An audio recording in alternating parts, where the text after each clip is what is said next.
E aí, pessoal? Eu sou o Renato Quintiliano. Essa é a primeira série do canal. E para essa série, eu decidi mostrar algumas partidas que eu considero bastante instrutivas, são partidas muito famosas e algumas das minhas preferidas. Mas eu também considero elas partidas instrutivas e muito importantes para aprender vários conceitos do xadrez. Portanto, eu decidi chamar essa série de Partidas que todo enxadrista deveria conhecer. Bom, hoje, mais uma vez, nós veremos uma partida do sétimo campeão mundial, o Smyslov. É uma partida que eu gosto bastante, acho muito instrutiva também. E essa partida também está analisada no livrinho amarelo, que eu já citei na aula anterior, né, na partida Gerasimov-Smyslov. Essa partida, apesar dela ser bem simples, ela explica de forma muito legal um conceito importantíssimo das posições de siciliana, então é uma partida muito boa para quem joga E4 e também para quem joga siciliana de pretas, especialmente posições como siciliana Najdorf ou Sveshnikov. A gente vai entender o porquê. Então essa partida foi jogada na final do Campeonato Soviético de 1945, Smyslov Rudakovsky.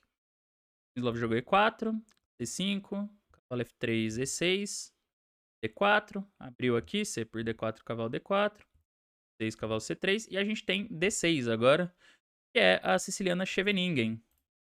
A Scheveningen ela é caracterizada por esse centro de peões das pretas em D6 e E6, por ele ser bastante flexível, né? As pretas podem jogar E5 ou D5 em vários momentos da abertura ou do meio jogo, ou inclusive não precisam jogar nenhum dos dois, e pode deixar os peões ali controlando várias casas centrais, impedindo os avanços das brancas.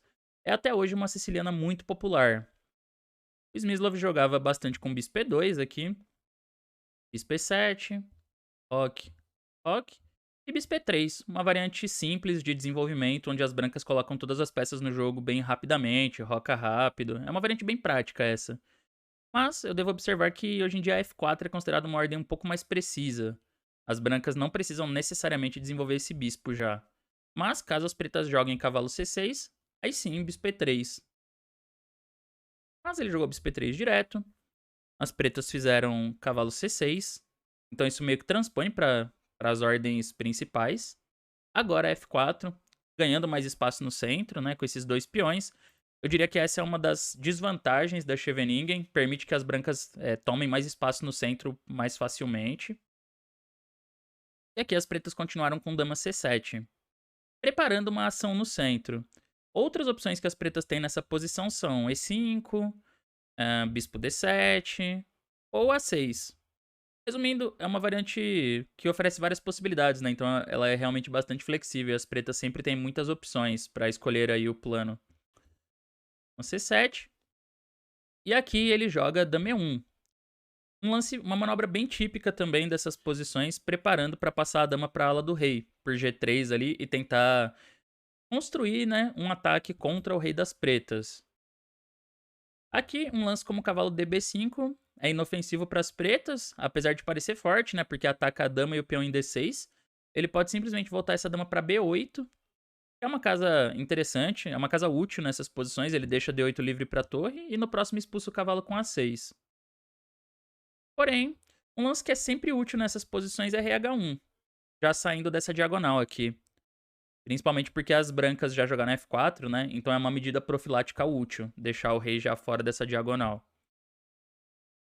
Depois de dama E1, as pretas resolveram agir no centro. Então aqui o Rudakovsky joga cavalo por D4, bispo por D4, E5.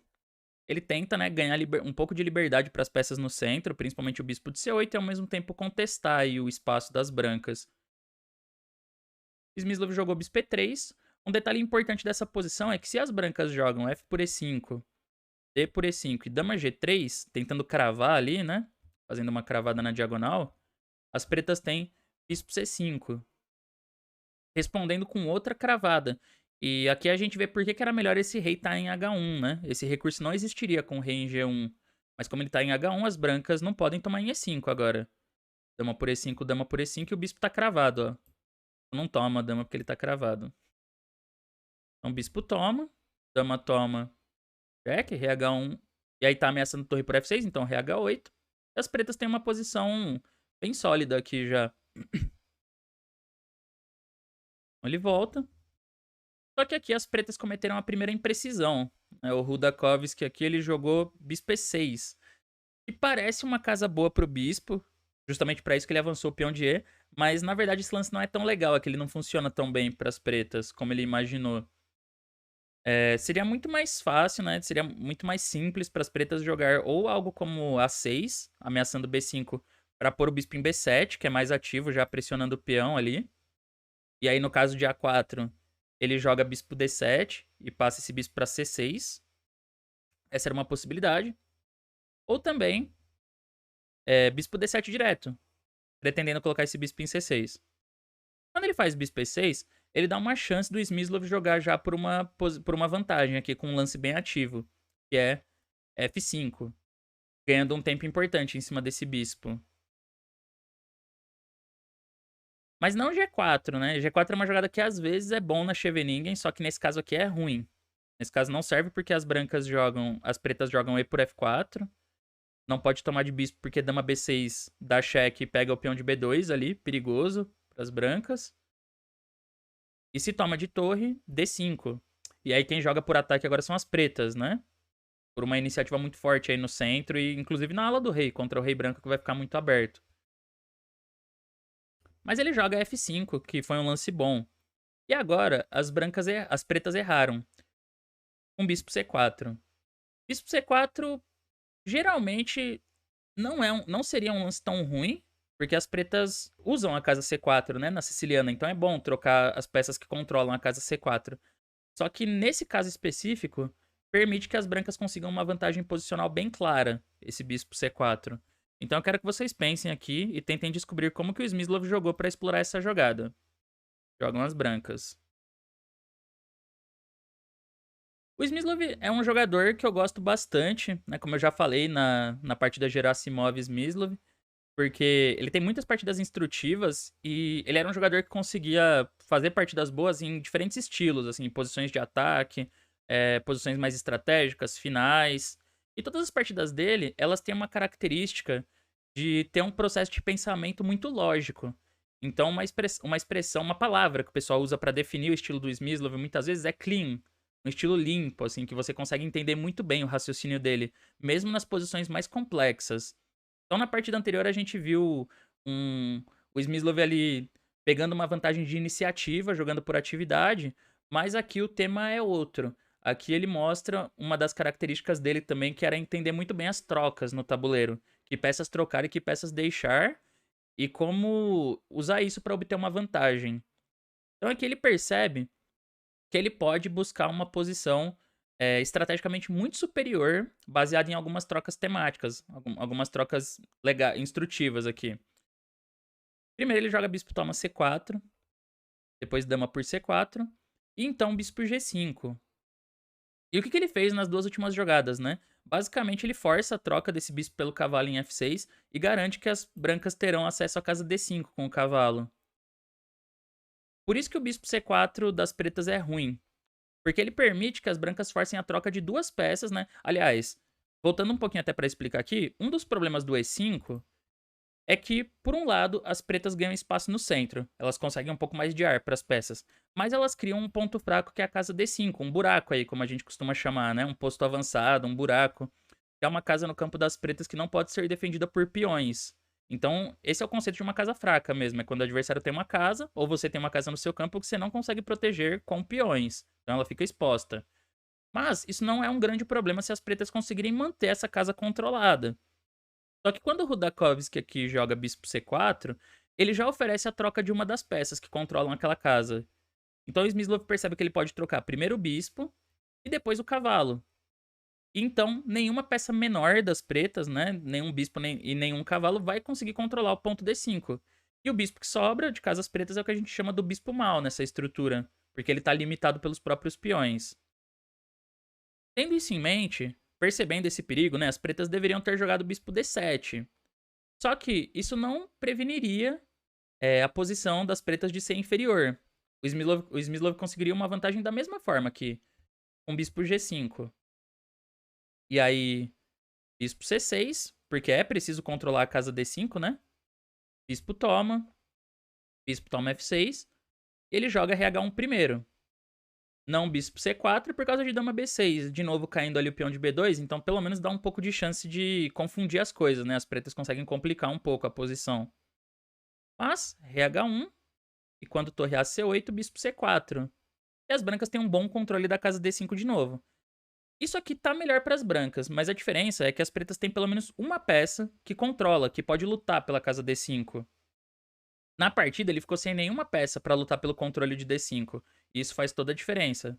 Mas é importante a gente perceber também que um golpe tático aqui como o bispo toma E4 não funciona. Parece que a torre tá em C8 justamente para isso, né? Só que as brancas tomam em E4 e dama por C4 sobra cavalo D6 ganhando a qualidade. Então ainda assim seria bem vantajoso para as brancas isso aqui, porque não tem o golpe. Depois ele pode pôr o bispo em B3 e esperar a hora certa para jogar uma peça em D5.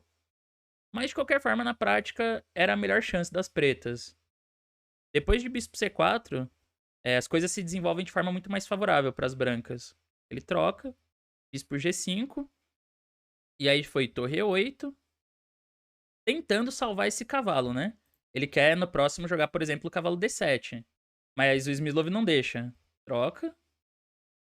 E a gente já ficou com o equilíbrio que ele queria, do cavalo contra o bispo. Agora tem uma questão interessante pra vocês que é o seguinte. A pergunta é, as brancas podem jogar esse cavalo direto pra D5 ou ainda não dá? Calculei um pouquinho aí. E aí, espero que vocês tenham calculado, tenham tentado encontrar alguns detalhes. Mas a resposta é sim, as brancas podem pular com o cavalo direto pra D5. E devem, inclusive. Então, o que que acontece, né? O único detalhe aqui é que tá caindo C2. Mas, vamos calcular um pouquinho. Então, Smyslov viu que se dama por C2, ele joga torre F2 aqui. E agora surge um novo problema para as pretas. Se a dama sai errado, assim, sai para A4, cavalo C7. Dá esse duplo nas torres. Ganha uma qualidade. E se dama C6, torre C1 e de novo cavalo C7. Então a gente pode ver que o Smyslov aqui ele joga de um jeito para conseguir uma bela vantagem estratégica, né? Que é o cavalo monstro ali em D5. Mas ele tá atento taticamente também. Então as partidas dele elas causam essa impressão na gente de que o jogo dele é muito metódico e muito simples. Mas sempre tem algum detalhe tático, ele sempre tá calculando, tá encontrando as melhores ideias. Então foi cavalo D5, bispo D8, mas agora ele deixa o peão a salvo. C3. E aí a gente tem uma das posições típicas, assim, mais conhecidas da história e das partidas modelo do cavalo contra o bispo mau. O cavalo de D5 é uma peça muito forte nessa posição, porque ele controla muitas casas nas duas alas, né, das pretas, do campo das pretas. E o bispo de D8, ele não faz nada aqui. Esse bispo é uma peça totalmente fora de jogo, né? Ele não custa encontrar um lugar onde esse bispo fique ativo. Ele não tem nenhuma função no jogo das pretas. E isso o Smyslov conseguiu através das trocas, né? Sabendo quais peças tirar e quais peças deixar no tabuleiro. Pra falar a verdade, as brancas já estão ganhas estrategicamente aqui. Vamos ver como que ele explora isso na partida. Mas, ó, um detalhe importante que eu quero observar aqui. O cavalo D5, ele jogou direto, né? Mas aí, vocês podem pensar também, tá, mas não dá pra jogar torre F2 primeiro também? Que aí eu nem preciso calcular a dama por C2. Eu defendo C2 primeiro e jogo depois o cavalo pra D5.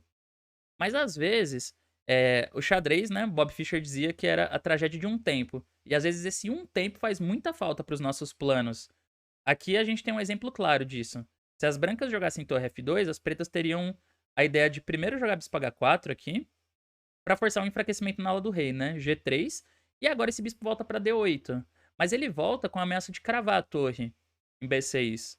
Então as pretas ou terão tempo de jogar bispo D6 e bispo D4, e aí ele fica muito mais ativo do que na partida, ou vai jogar cavalo D5 direto, mas depois de bispo B6 você tem que trocar o cavalo.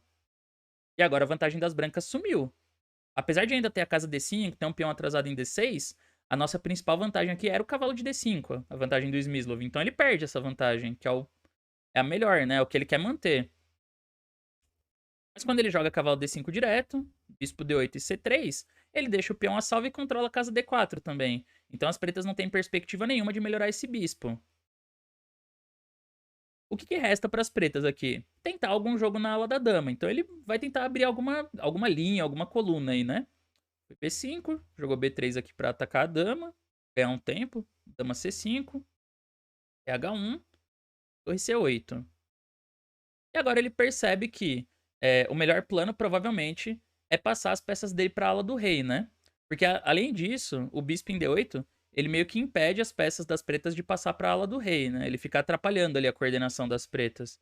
Então ele joga torre F3.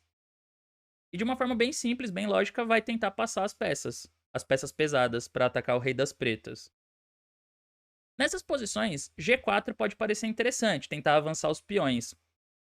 E até é jogável. O computador diz que as brancas ainda têm vantagem nessa posição. Só que uma dica que eu dou, uma dica prática, é que se você tiver a possibilidade de passar suas peças por aqui, é melhor. Porque você vai criar mais facilmente um ataque em cima do rei adversário. G4 até é interessante, só que depois disso as brancas não têm mais a coluna G aberta. Então você ainda vai ter que fazer mais avanços para abrir de novo as linhas na ala do rei, né? Por outro lado, deixando o peão em G2, você deixa o seu rei mais protegido e passa as peças logo ali pelas colunas G e H. Foi rei H8, torre F3 e rei H8. Tentando aí construir uma defesa também o preto. Mas, de novo, ele achou um lance muito forte nessa posição. Então, jogam as brancas aqui. Qual foi a jogada das brancas? Claro que numa posição como essa, tem vários lances que dão vantagem, tá? Você pode ver essa partida depois com o computador e vai perceber que as brancas pegaram uma vantagem decisiva muito rápida. Essa vantagem nunca chegou a ter nem chance de diminuir. Então, naturalmente, tem mais de um plano para explorar essa vantagem também. Mas o Smyslov decidiu que já era hora de romper o jogo. Já era hora de romper na ala do rei. Principalmente porque ele quer colocar a dama aqui em H4. E o ideal seria isso, né? Dama H4 e torre H3. Mas essa casa está controlada pelo bispo. Portanto, ele faz um tema de obstrução, F6.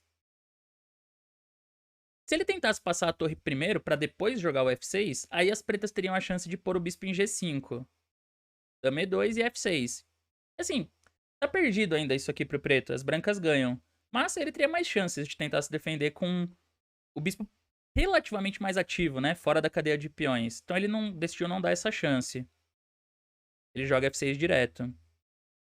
As pretas poderiam ter jogado elas F6. Só que aí, olha a foto triste do bispo, né? Em D8.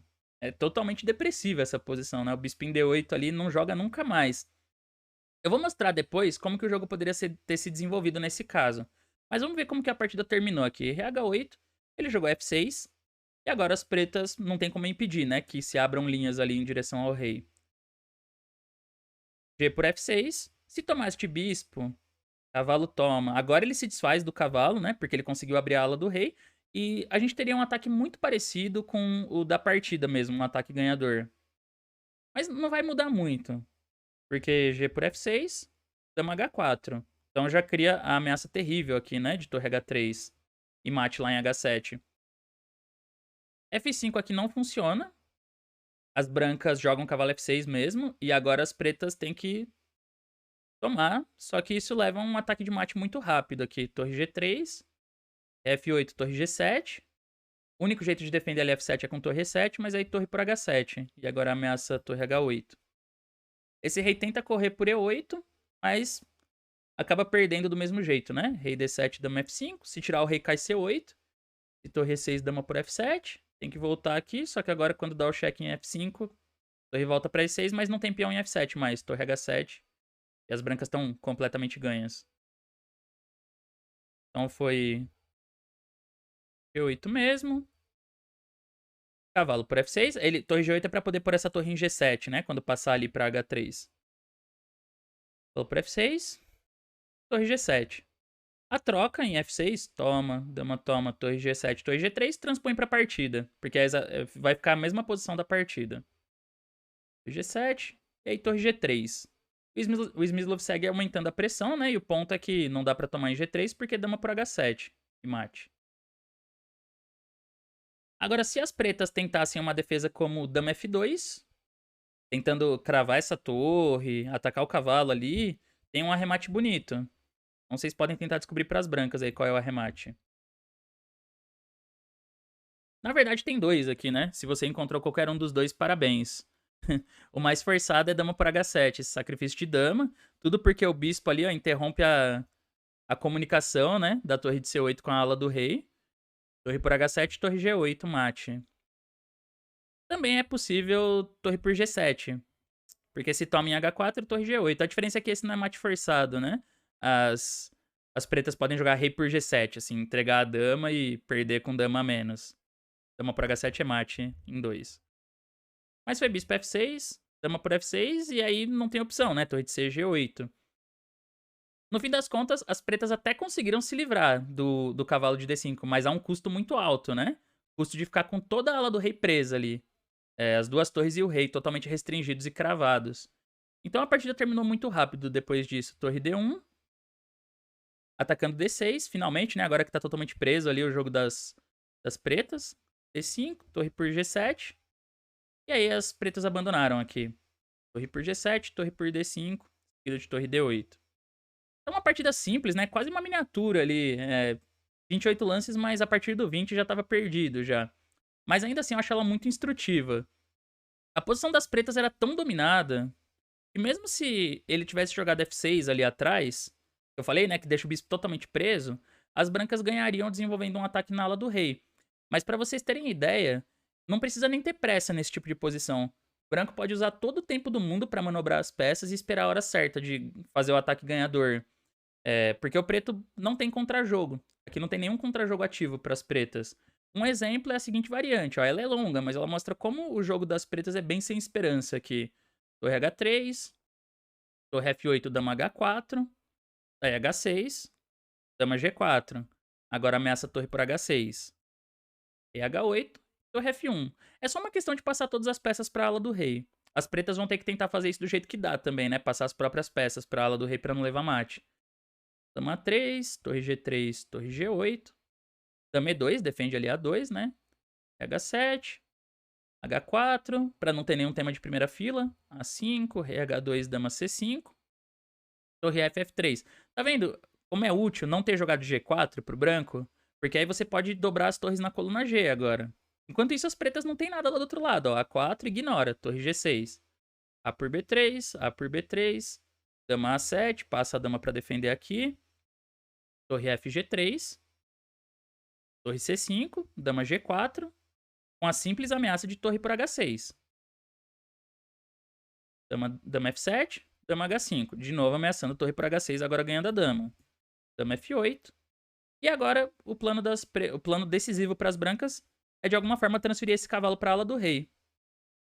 Torre D3, torre C8, cavalo E3. Torre C6, cavalo G4.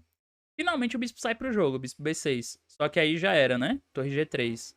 E a pressão que as brancas têm nesses peões aqui é demais. Não tem como ser defendido. Torre C8, cavalo por H6, G por H6 e torre por G8. E as brancas ganham, né? Ganha mais material ainda. Essa variante ela enfatiza como a posição das pretas é ruim e não tem nenhum tipo de contra-jogo ativo e nenhum plano construtivo para as pretas. Na maior parte dessa variante, o bispo ficou preso ali em D8, fazendo nada. Quando as brancas passaram as peças para a ala do rei, as pretas ficaram com uma peça a menos para defender. Porque nesse momento aqui, o bispo não serve para defender a ala do rei, enquanto as brancas estão com todas as peças ali posicionadas, prontas para abrir o rei adversário. Então por isso que não servia também o F6. Mas da forma como foi, o Smyslov ganhou muito bem a partida. Então, eu gosto bastante dessa partida porque ela é um modelo de como você jogar as posições de cavalo contra bispo mal, de como você consegue chegar nessas posições também, né? Sabendo trocar as peças certas e deixar as peças certas também para você explorar essa vantagem.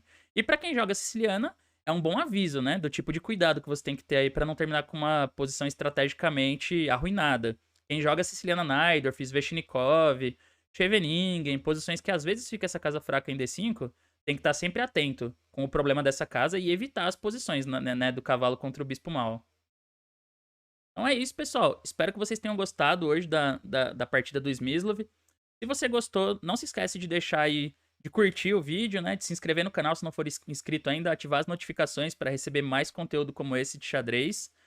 Deixa aí nos comentários se você já conhecia essa partida, o que você achou, se ficou legal o conceito, deu para aprender. Sugestões também, pra gente ver na nossa série Partidas que todo enxadrista deveria conhecer, porque eu tô sempre vendo aí os comentários e interagindo com a galera. Então é isso, pessoal. Valeu e até a próxima.